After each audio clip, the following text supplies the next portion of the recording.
लोकसभा सचिवालय ने जारी किया आदेश।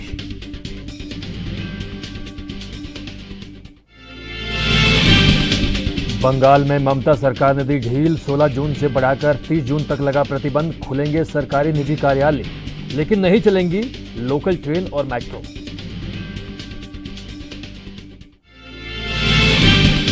पुडुचेरी में कोरोना प्रतिबंधों में ढील, 21 जून तक जारी रहेगा लॉकडाउन, लेकिन अभी भी लागू है कोरोना गाइडलाइन।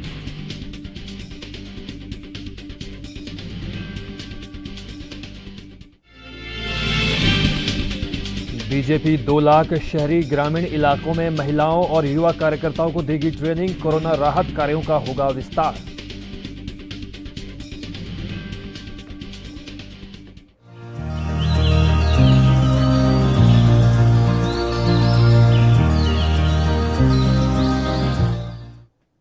तो स्वागत है आपका नमस्कार भारत में, और मैं हूं जुबैर खान। बिहार में जहां एक तरफ एलजेपी में टूट की खबरों से राज्य की राजनीति में हलचल जारी है, तो वहीं दूसरी तरफ समाजवादी पार्टी के नेता अखिलेश यादव और राजद सुप्रीमो की एक तस्वीर सोशल मीडिया पर चर्चा में आ गई है।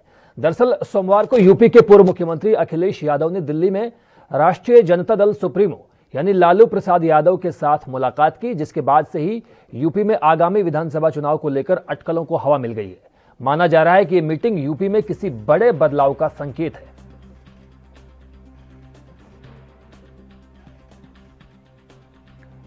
केंद्र सरकार से लेकर राज्य सरकारों तक कोरोना वायरस को खत्म करने की कवायद की जा रही है। वहीं उत्तराखंड के मुख्यमंत्री तीरथ सिंह रावत भी कोरोना लहर से लड़ने के लिए रात दिन एक किए हुए हैं। बीजेपी सरकार के विधायक से लेकर कार्यकर्ता तक इस मुहिम में लगे हुए हैं। वहीं रुड़की में पूर्व उपाध्यक्ष और पंजाबी महासभा अध्यक्ष संजय अरोड़ा भी लगातार जगह जगह वैक्सीनेशन कैंप लगाकर लोगों का टीकाकरण करा रहे हैं। संजय अरोड़ा ने बताया कि 5वां वैक्सीनेशन कैंप 45 से ऊपर के लोगों के लिए लगाया गया है, और इसमें हमें उत्तराखंड सरकार के साथ साथ जिला प्रशासन और स्वास्थ्य विभाग का भी सहयोग मिल रहा है।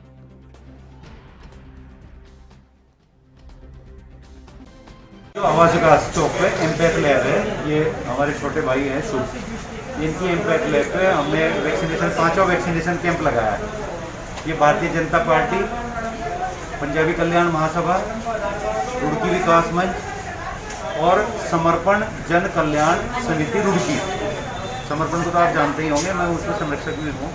तो हमने ये संयुक्त रूप से यहाँ लगाया है, और उत्तराखंड सरकार, जिला प्रशासन और स्वास्थ्य विभाग का सहयोग हमें यहाँ मिल रहा है। ये उनकी तरफ से और हम सब लोगों के संयोजन में ये 5वां वैक्सीनेशन कैंप हमने यहाँ लगाया है। हमारी कोशिश ये है कि रुड़की में कोई भी व्यक्ति वैक्सीनेशन के बिना ना बचे, क्योंकि आज कोरोना महामारी से अगर हमें बचना है तो केवल और केवल एक ही माध्यम है, वो है वैक्सीन। 4 वैक्सीनेशन कैंप इससे पहले लगाए हैं। एक रामनगर लगाया था, एक साकेत में लगाया था, एक सिविल लाइन में और एक गणेशपुर लगाया था। ये हमारा 5वां वैक्सीनेशन कैंप है। यूपी के इटावा जनपद में 4 जून को जिला जेल से रिहा होने वाले समाजवादी पार्टी के युवजन सभा के नेता धर्मेंद्र यादव को एक बार फिर से गिरफ्तार कर लिया गया है। दरअसल सपा नेता ने 5 जून को सैकड़ों गाड़ियों के काफिले के साथ एक जुलूस निकाला था। इस पर जांच करते हुए पुलिस ने 39 लोगों को गिरफ्तार किया, 30 गाड़ियों को भी जब्त किया गया। और जब धर्मेंद्र यादव आत्मसमर्पण के लिए कचहरी पहुंचा तो गेट नंबर 3 से ही पुलिस ने उसको गिरफ्तार कर लिया।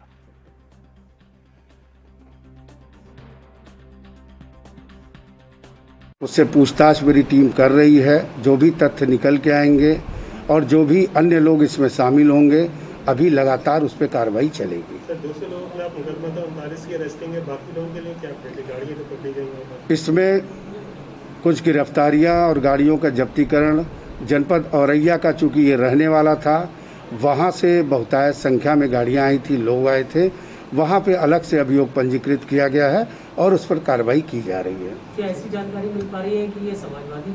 देखिए, जो अब तक तथ्य आए हैं, 31 मुकदमे इसके ऊपर हैं, तो इसको देख के कि क्या चीजें थी। अभी तो ये प्रधान से जिला पंचायत। सुरक्षित हरियाणा के तहत प्रदेश सरकार ने लॉकडाउन की अवधि को 1 सप्ताह के लिए और बढ़ाकर 21 जून तक किया है, लेकिन इस बार नियमों में फेरबदल करते हुए ऑड इवन सिस्टम को खत्म किया जा चुका है। अब मार्केट में दुकानें सुबह 9 बजे से रात 8 बजे तक खुलेंगी, जिससे दुकानदारों को काफी राहत मिली है। गली मोहल्लों की दुकानें, दूध, फल सब्जी, किराना और दवा दुकानें पूर्व की हिदायतों के मुताबिक ही खोली जाती रहेंगी। किसी भी सामूहिक कार्यक्रम के आयोजन के लिए 50 लोगों की संख्या को सीमित किया गया है। इससे ज्यादा की संख्या में किसी भी कार्यक्रम के लिए जिला प्रशासन की इजाजत लेना जरूरी होगा। शादियों में बारात की अनुमति नहीं है। शादी समारोह, धार्मिक स्थलों और अंतिम संस्कार में केवल 21 लोगों के शामिल होने की इजाजत दी गई है।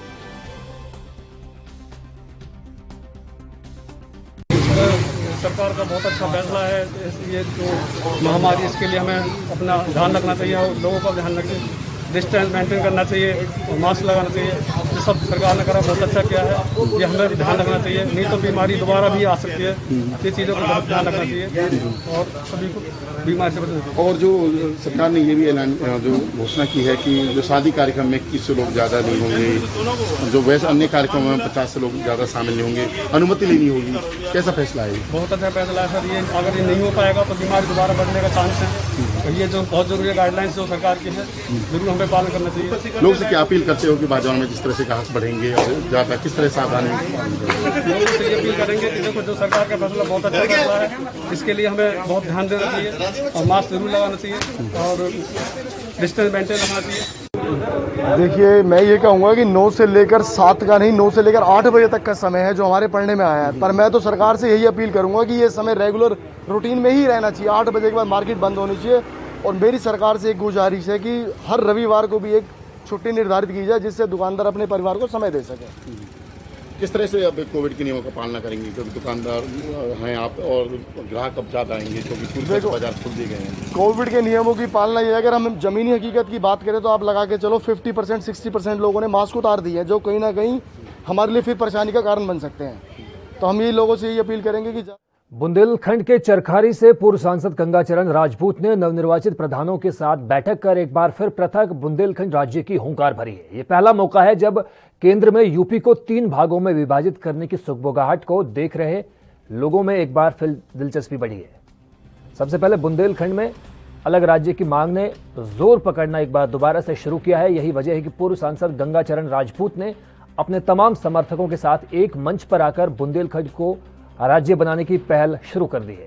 एक पंडाल, एक मंच के नीचे खड़े नवनिर्वाचित प्रधान ये शपथ ले रहे हैं कि अब हमें विकास के साथ बुंदेलखंड चाहिए।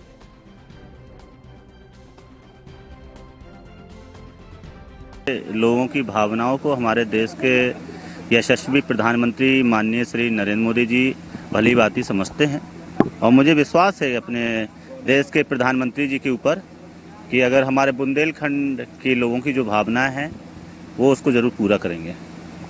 किस तरह की हुंकार भरी हुई है सरकार से? आज तो जो नवनिर्वाचित जीते हुए प्रधान हैं, आज उनका सम्मान समारोह था।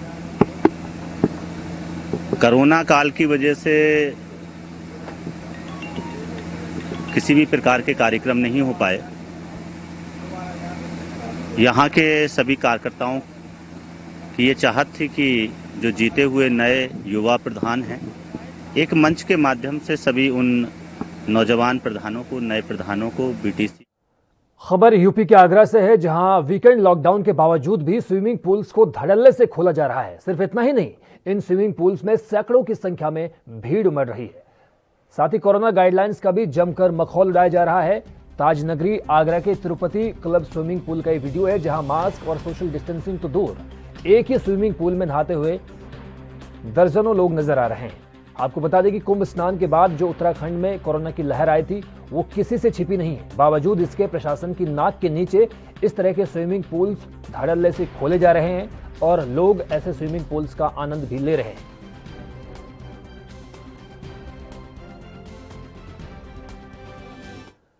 कहते हैं कि लालच इंसान को अंधा बना देती है। ये कहावत अंबाला के गांव बपोली में सही साबित हुई, क्योंकि जब एक ही परिवार के 3 लोगों ने जमीनी विवाद के चलते 55 वर्षीय व्यक्ति की चाकू से गोदकर हत्या कर दी।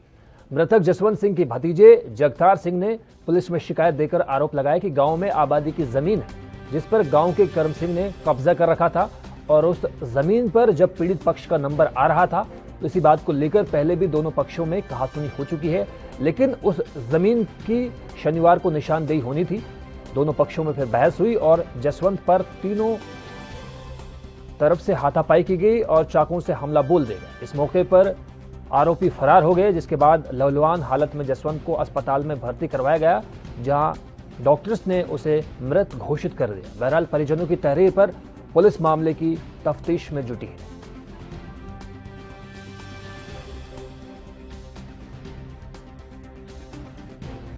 गांव में ज़मीन थी जी, आबादी की ज़मीन थी, तो आबादी की ज़मीन दाबी थी जी गांव के बंदा करम सिंह।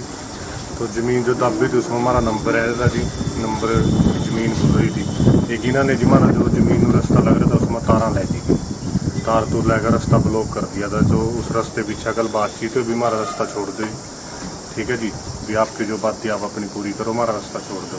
तो रास्ते पीछे वहाँ थोड़ी सी बहस वसाई हुई, गाँव के कुछ बंदे थे जी, तो छुटाई होगी, ठीक है, वहाँ जा नहीं लग रहे थे जी। तो इसने करम सिंह ने गाली गलौज करनी स्टार्ट कर दी जी, अपने लड़के पर फ़ोन करा इसने, कह रहा वो आता 2-3 बंदे लेगा।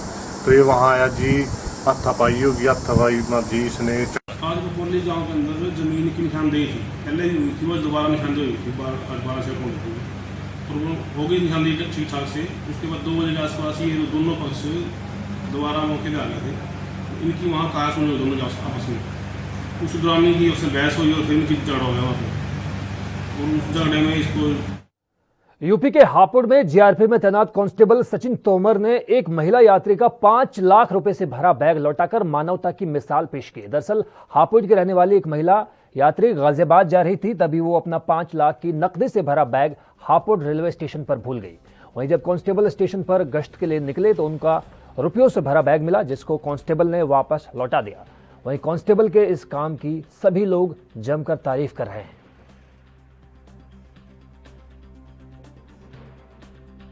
क्या नाम है आपका? मेरा नाम कांस्टेबल 435 सचिन तोमर। सचिन जी, स्टेशन पे कोई बैग मिला था, क्या बैग था, उसके अंदर क्या था और क्या पूरा मामला है ये?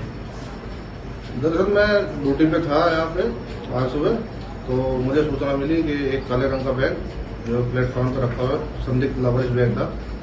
तो मैं वहाँ गया, वहाँ जाके मैंने देखा तो उसमें पैसे थे 5 लाख गिने, तो उसमें 5,04,500 रुपये उसे लेके हम चौकी पाए, और चौकी पर आने के बाद जो है बैग मुन्नी जिसका बैग था उससे संपर्क कर उसे वापस किया गया। तो क्या यहाँ क्या करना आई थी वो महिला, कुछ पता है? वो गाजियाबाद काम करती है, तो यहीं पे बैग लेके आई थी और ट्रेन में चली गई, भूलवश उसका रह गया था। तो आप तैनात कहाँ पर हैं? मैं यहीं पे चौकी जीआरपी हापुड़ थाना जीआरपी गाजियाबाद। तो सारे पैसे दे दिए गए महिला? हाँ, पूरे पैसे उन्हें 5,04,500 रुपये। खबर यूपी के मथुरा से है, जहां भीषण गर्मी में 1 महीने से पानी की किल्लत झेल रहे वृंदावन कैलाश नगर कॉलोनी वासियों का सब्र का बांध अब टूटने लगा है और ये सब्र गुस्से में तब्दील हो गया है। पानी की किल्लत को लेकर क्षेत्रवासी सड़कों पर उतर आए और मथुरा वृंदावन मुख्य मार्ग पर जाम लगा दिया। साथ ही एमबीडीए प्रशासन के खिलाफ जमकर नारेबाजी की। सड़क पर जाम लगने से दोनों तरफ का ट्रैफिक भी बंद हो गया और वाहनों की लंबी कतार लग गई। इस बीच जाम लगने की सूचना पाकर पुलिस मौके पर पहुंच गई और प्रदर्शन कर रहे लोगों को समझाने की कोशिश की। क्षेत्रवासियों का कहना है कि पिछले करीब 1 महीने से कॉलोनी वासी पानी की समस्या से जूझ रहे हैं, लेकिन कोई सुनवाई नहीं हो रही। कई बार लिखित रूप में भी शिकायत दर्ज करवाई जा चुकी है, उसके बावजूद भी अभी तक कोई समाधान नहीं निकला। काफी मशक्कत के बाद कोतवाली प्रभारी शशि प्रकाश शर्मा ने लोगों को समझा बुझाकर जाम खुलवाया, जिससे करीब 1 घंटे बाद मार्ग को सुचारू रूप से चालू किया जा सका।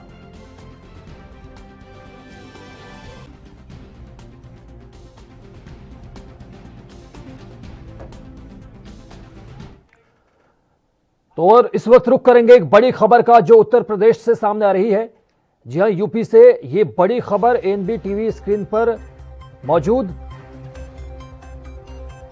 जहां पर जफरयाब जिलानी की तबीयत बिगड़ चुकी है और उन्हें मेदांता अस्पताल में भर्ती करवाया गया है। तो जफरयाब जिलानी को मेदांता अस्पताल में भर्ती करवाया गया है और ऐसे ही खबर सामने आई है कि जफरयाब जिलानी का ऑपरेशन किया जाएगा। AIMPLD के सचिव और पूर्व अधिवक्ता रह चुके हैं जफरयाब जिलानी। तो जफरयाब जिलानी की बिगड़ी तबीयत, ये बड़ी खबर आपके टीवी स्क्रीन पर मौजूद। जफरयाब जिलानी को मेदांता अस्पताल में भर्ती करवाया गया है। आपको बता दें कि जल्द ही जफरयाब जिलानी का ऑपरेशन भी किया जाएगा। All India Muslim personal law board के सचिव हैं और पूर्व महाअधिवक्ता हैं जिलानी।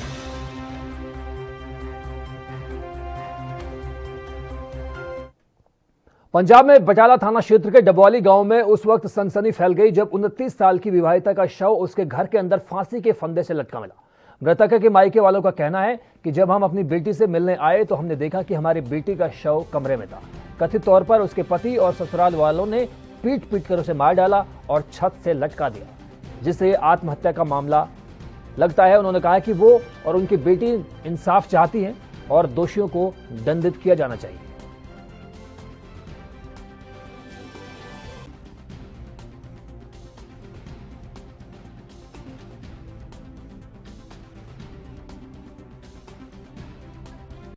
सिस्टर ना सौड़े ने सस ओदी ने घर वाले ने भैन ओदी ने फाह दे के मारता वा।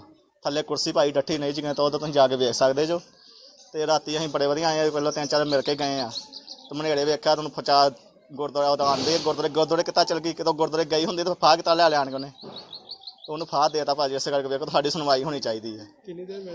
3 साल हो गए भाजी मैं मैरिज होई तो एक निकी जी कुड़ी है साल की भी नहीं हुई पूरी। चिट्टा वेला वा, एक दिन लाउंदा 4 दिन घर रहिंदा वा। ये घरेलू सर झगड़ा कदी उन्होंने भी दाज लिया पिंडों, कदी आंदा कार लैके दे, मोटरसाइकिल लैके दे सानू। ये मेरी गुड्डी इन्होंने वाल वैसे इन्होंने बड़ा तंग किया होया है। ਜਿਹੜਾ ਪੈਸਾ ਮੰਗਦਾ ਕਦੀ ਇਹਨੂੰ ਪੈਸੇ ਦਿੰਦੇ ਆ, ਕਦੀ ਇਹਨੂੰ ਕੁਛ ਮੰਗਦਾ, ਕਦੀ ਜੋ ਇਹਨੇ ਸਮਾਨ ਦਿੱਤਾ ਸਾਰਾ ਵੇਚੀ ਜਾਂਦਾ ਕੰਜਰ। ਅੱਜ ਕੀ ਹੋਇਆ? ਅੱਜ ਤੇ ਸਾਨੂੰ ਪਤਾ ਹੀ ਤੇ ਮਿਲਣ ਆਏ ਆ ਚੇਚੇ। ਇਹ ਤਾਂ ਸਾਨੂੰ ਬੁੱਢੀਆਂ ਨੇ ਰਾਹ 'ਚ ਦੱਸਿਆ ਵੀ ਇੱਥੇ ਸਕੂਟਰੀ ਖੜਾ ਲਓ। ਉਹ ਨਿੱਕਾ ਜਿਹਾ ਮੁੰਡਾ ਸੀ ਸਾਡਾ ਪੋਤਰਾ ਨਾਲ, ਉਹਨੂੰ ਆਂਦੀ ਇੱਥੇ ਖੜਾ ਲਾਇਆ ਕਿਤੇ ਵੇਖ ਡਿੱਗ ਨਾ ਜਾਏ। तो उत्थे मैं इत्थे खलोते।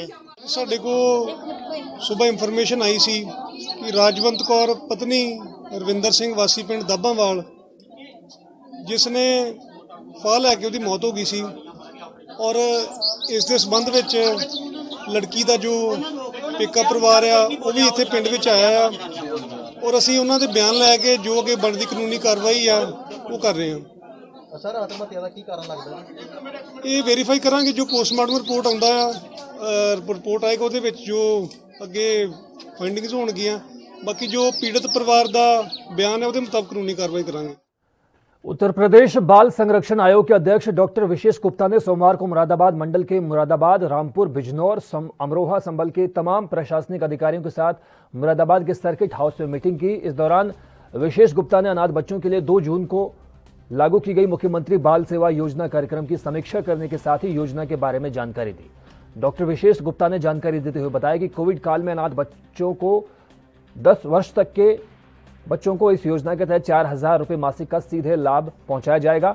इसके साथ ही पढ़ने वाले बच्चों को कस्तूरबा गांधी विद्यालय के साथ ही यूपी में निर्माणाधीन 18 अटल विद्यालयों में रखा जाएगा और जो बेटियां अभी अवयस्क हैं उनकी शादी के लिए 1,01,000 रुपये की धनराशि आरक्षित की जाएगी। प्रदेश बाल अधिकार संरक्षण आयोग की ओर से मुख्यमंत्री बाल सेवा योजना जो अनाथ बच्चों के लिए लाई गई है उस योजना की धरातल स्तर पर क्या स्थिति है उसकी समीक्षा के लिए मैं आज यहाँ मुरादाबाद आया था। उस योजना को लेकर आप सबको बताना चाहता हूँ कि कोविड काल में जो भी बच्चे अनाथ हुए हैं, निराश्रित हुए हैं या एकल परिवार वाले हैं, उन परिवार वालों के लिए मुख्यमंत्री जी ने उनकी सबकी चिंता की है और वो मुख्यमंत्री बाल सेवा योजना के नाम से अभी 2 जून को एक योजना लॉन्च की गई। उस योजना की स्पष्ट स्थिति ये है कि उस योजना के अंतर्गत 0 से 10 वर्ष तक के बच्चे जो अनाथ हो गए हैं या एकल परिवार वाले हैं उनको 4,000 रुपये मासिक देने की बात है और जो एकल परिवार वाले हैं उन बच्चों के लीगल गार्जियन को भी वो पैसा दिया जाएगा।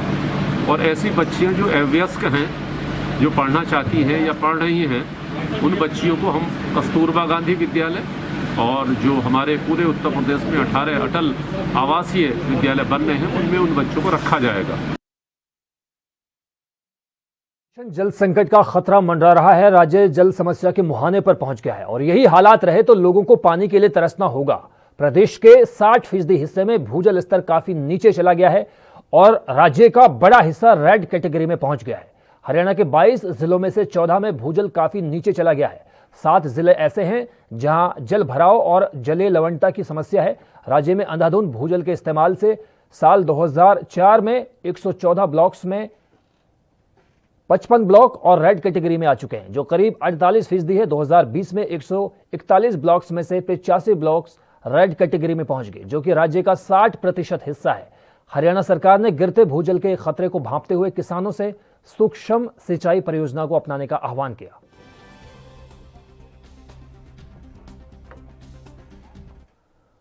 और इस वक्त रुख करेंगे एक बड़ी खबर का, जो यूपी से सामने आ रही है।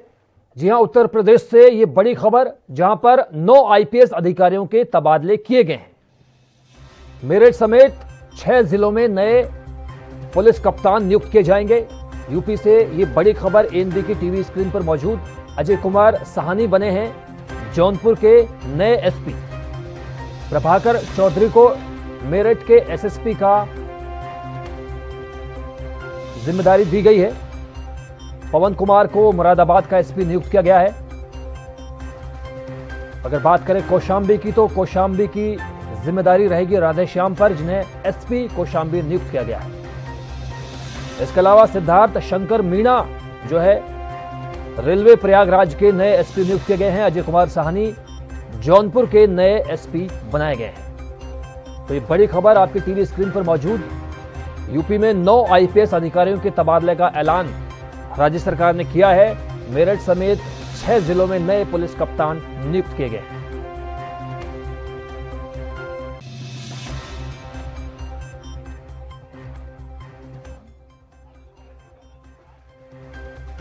और इस वक्त हमारे सहयोगी अनुज कुमार हमारे साथ मौजूद हैं। अनुज जी, सबसे पहले यही बताइए कि जिस तरह से आनंद फानंद में 9 आईपीएस अधिकारियों के तबादले किए गए हैं, क्या कुछ संदेश ये है अपने आप में?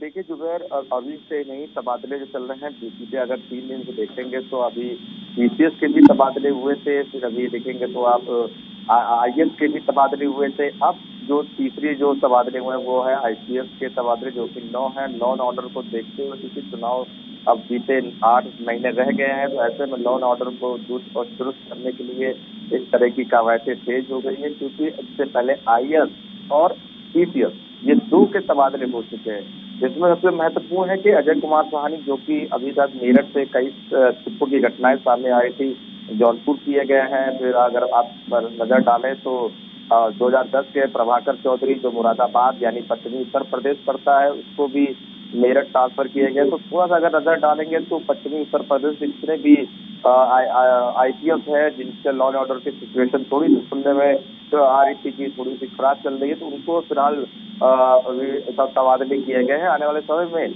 और भी ऐसे तबादले। अनुज, आपने इलेक्शन का जिक्र किया, आपने आने वाले चुनावों का जिक्र किया। मैं जानना ये चाहूंगा आपसे कि जिस तरह से 9 आईपीएस अधिकारियों के तबादले किए गए हैं, तो ये उन क्षेत्रों में किए गए हैं जो संवेदनशील हैं, या एहतियात के तौर पर एक कदम उठाया गया है?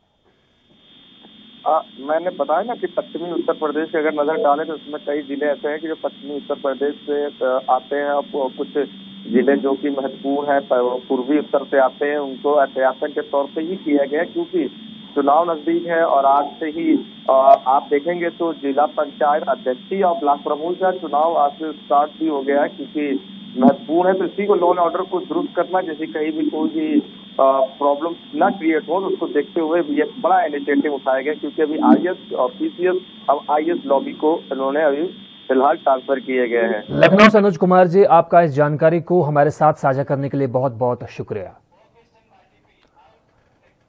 कोरोना महामारी के चलते जहां अस्पतालों में कोरोना के मरीज एडमिट हैं, तो वहीं दूसरी तरफ अन्य बीमारियों से ग्रस्त मरीजों को वक्त पर इलाज नहीं मिल पा रहा। दरअसल बुलंदशहर में खून के लिए मोहताज थैलीसीमिया से पीड़ित बच्चों के इलाज के लिए बहुत ज्यादा मुश्किल परिजनों को झेलनी पड़ रही है।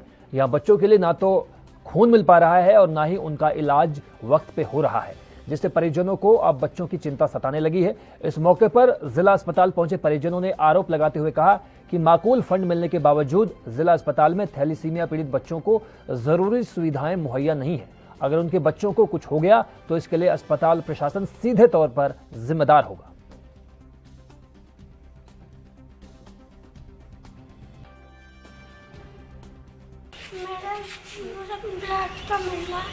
मेरे पेट में दर्द रहता है और मतलब हाथ पैरों में दर्द रहता है। कितने समय से बीमारी से पीड़ित हो आप?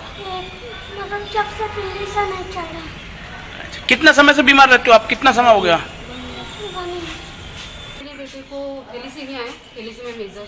और सर पिछले 1 साल से मैं अपने बेटे को इधर खुर्जा ब्लड लगवा रही हूँ, लेकिन मुझे क्या है सिर्फ ब्लड दे रही हूँ और ब्लड लग रहा है वो, उसके अलावा कोई ट्रीटमेंट मेरे को नहीं मिल रहा है मेरे बेटे के लिए, जिसकी वजह से मेरे बेटे की कंडीशन डाउन होती जा रही है दिन पर दिन। उसको पेट से समस्या, उसकी हाथ पैरों में उसके दर्द रहना, कुछ ना कुछ उसको प्रॉब्लम चली रही है।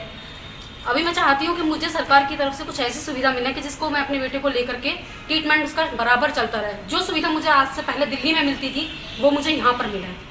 सर ऐसा जी हमारे उधर नर्सिंग हो रहा, हम जब ब्लड चलाते हैं कुछ मेरा सुनता नहीं, ठीक है, पैसे के कुछ काम नहीं करता है, पैसे नहीं काम करता है और ब्लड नहीं जाते, सब मना करते हैं। मैंने ब्लड सर कई जगह घूम लिया, कोई काम नहीं करता है। नो पहले डोनर लाइए, जब आपको ब्लड मिलेगा, ठीक है, आपको डोनर नहीं मिलेगा। अच्छा, पहले आपने कभी अधिकारियों से इस चीज़ को लेकर शिकायत की है? नहीं, मैंने कभी कोई क्या था, कोई हमारी बात सुनते नहीं है। हमारे बच्चों के लिए उत्तर प्रदेश सरकार फंड देती है वर्ष 2016 से लगातार, परंतु इन बच्चों के लिए जो बेहतर सुविधाएं हमारे जिला अस्पताल में नहीं मिल रही है। हम मांग कर रहे हैं कि फिल्टर से इनको ब्लड चढ़ा दीजिए, फिल्टर नहीं खरीदे जा रहे, ब्लड के आए दिन कैंप लगाए जा रहे हैं, परंतु इनको ब्लड नहीं चढ़ाया जा रहा है, इनको भगा दिया जाता है। कुछ बच्चे ऐसे हैं कि अपने घर पे ही ब्लड लगाने पे मजबूर। आज आपने क्या मांग करी? आज हम डीएम साहब से मांग करेंगे कि जो रक्त शिविर लगे वो सरकारी अस्पताल में लगे, इन बच्चों को रक्त मुहैया कराया जाए और जो सरकार द्वारा इनको फंड दिया गया है। हरियाणा में चरखी दादरी के अनाज मंडी में व्यापारियों ने एक मीटिंग का आयोजन किया। मीटिंग का मुख्य मुद्दा अवैध सरसों की बिक्री को लेकर मंडी प्रधान ने कहा कि कर्मचारियों की मिलीभगत से अवैध सरसों बिक रही है, इससे सरकार को किसी तरह का कोई टैक्स नहीं मिल रहा। इससे नाराज व्यापारियों ने कहा कि जिस तरह से गैर कानूनी सरसों को बेचा जा रहा है और इस मसले को लेकर उच्च अधिकारियों, प्रदेश के मुख्यमंत्री मनोहर लाल खट्टर, कृषि मंत्री जेपी दलाल से मुलाकात की जाएगी और उनके समकक्ष ये बात रखी जाएगी।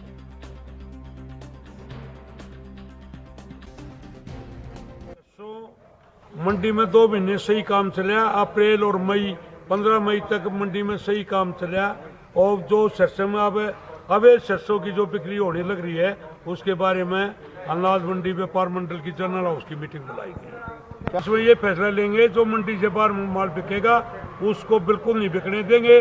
वो यहाँ पर गेट पास कटवा करके उसका जमा खर्च कर मार्केट कमेटी में ये नहीं होगा कि उसमें लिया 100 क्विंटल या पर्ची कट की 10 क्विंटल की, पूरा माल के वो कटाएंगे, फिर वो मंडी में बेचो या कहीं बेचो। शुल्क भी इससे सुविधा शुल्क भी बढ़ेगा और क्या मार्केट फीस, जीएसटी और मंडी के व्यापारियों को काम मिलेगा। अब मिलीभगत से ये तो कर्मचारी की मिलीभगत से ये काम है, नहीं तो उनकी मिल वालों की क्या ताकत है। पहले 1-1.5 महीना उन्होंने 1 तोला माल नहीं लिया तो कर्मचारी सख्त थे तो इसलिए नहीं लिया। ये कर्मचारी जो मिलीभगत उनका समझौता हो गया तो उन्होंने माल लेना शुरू कर दिया। कोरोना संकट बेशक कम हो गया है, लेकिन दूसरे राज्यों से आने वाले मजदूरों की संख्या अब भी कम है। लॉकडाउन को लगे हुए 44 दिन बीत गए हैं। ऐसे में जो मजदूर जिले में थे वो अपने राज्य में चले गए थे। गेहूं की कटाई तक किसानों पर लॉकडाउन का असर नहीं था। मई महीने में तमाम बाजार बंद थे, लेकिन जमींदारों ने अपनी फसल काट कर मंडी में बेच दी। अब जमींदारों को भी महसूस होने लगा है कि कोरोना काल में संकट उनके सामने भी आ गया है। दरअसल किसानों को अब धान की रोपाई करनी है और उन्हें रोपाई के लिए मजदूर नहीं मिल पा रहे। पिछले कई सालों से किसानों ने खुद को यूपी और बिहार के मजदूरों पर डिपेंड कर लिया। इस पर यूपी बिहार के मजदूर नहीं आ पाए। अब किसानों के सामने संकट यह है कि वे धान की रोपाई कैसे करें। लोकल मजदूरों में अब इतनी क्षमता रही नहीं कि वे धान की रोपाई कर सकें। इसकी वजह धान की रोपाई में आमदनी कम और मेहनत बहुत ज्यादा है। मनरेगा में काम मिलने के बाद किसानों को ये काम बेहद मुश्किल लगने लगा है, क्योंकि मनरेगा में काम पर मजदूरी संतोषजनक मिल जाती है।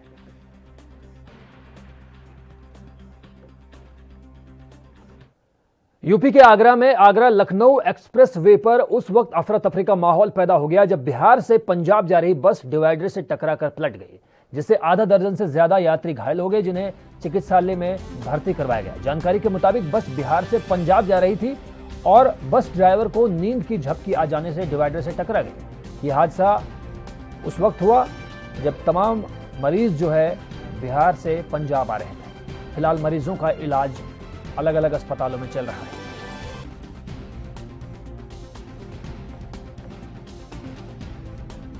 अररिया जिला से पंजाब जा रही थी। आप बस में बैठे हुए थे? हाँ, सब बैठे हुए। डिवाइडर में बस लगी है? हाँ हाँ।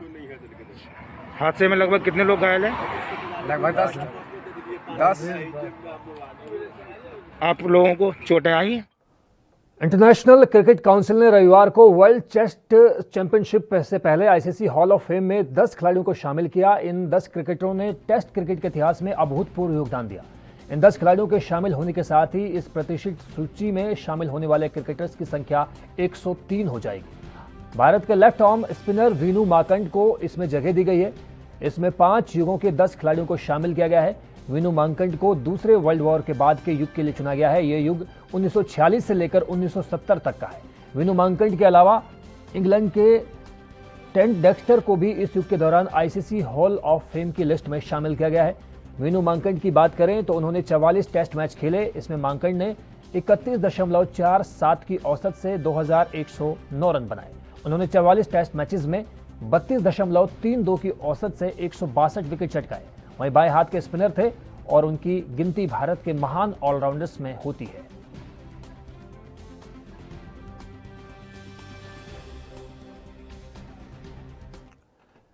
दिल्ली में मंगलवार को मानसून के दस्तक देने की संभावना है। इस दौरान हल्की से मध्यम बारिश होने और 40 से 50 किलोमीटर प्रति घंटा की रफ्तार से धूल भरी आंधी चलने की संभावना भी मौसम विभाग की तरफ से जताई गई है। इसकी वजह से अधिकतम तापमान 3 डिग्री तक दर्ज किया जा सकता है। इसके बाद अगले 3 दिन तक बहुत हल्की बारिश होने का आसार है।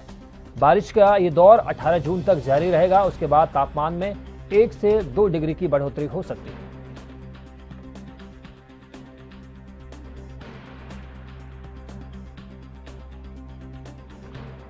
तो आप देख सकते हैं कि राजधानी दिल्ली में मानसून ने दस्तक दे दी है, जिसके बाद मौसम जो है खुशगवार हो गया है। तापमान में गिरावट आई है और मौसम विभाग ने ऐसी आशंका जाहिर की है कि 18 जून तक लगातार बारिश होती रहेगी। और इस वक्त रुख करेंगे एक बड़ी खबर का, जो उत्तर प्रदेश से सामने आ रही है। जी हां, यूपी से ये बड़ी खबर सामने आ रही है। सीएम योगी आदित्यनाथ कल वाहनों को हरी झंडी दिखाएंगे। सुबह 9 बजे सीएम आवास से वो इन वाहनों को रवाना करेंगे। तो यूपी से ये बड़ी खबर, कोविड की जरूरी दवाओं का वितरण किया जाएगा। तो फिलहाल इस बुलेटिन में इतना ही। देश दुनिया की बाकी अहम खबरों के लिए आप देखते रहिए एएनबी न्यूज। मुझे दीजिए इजाजत। नमस्कार।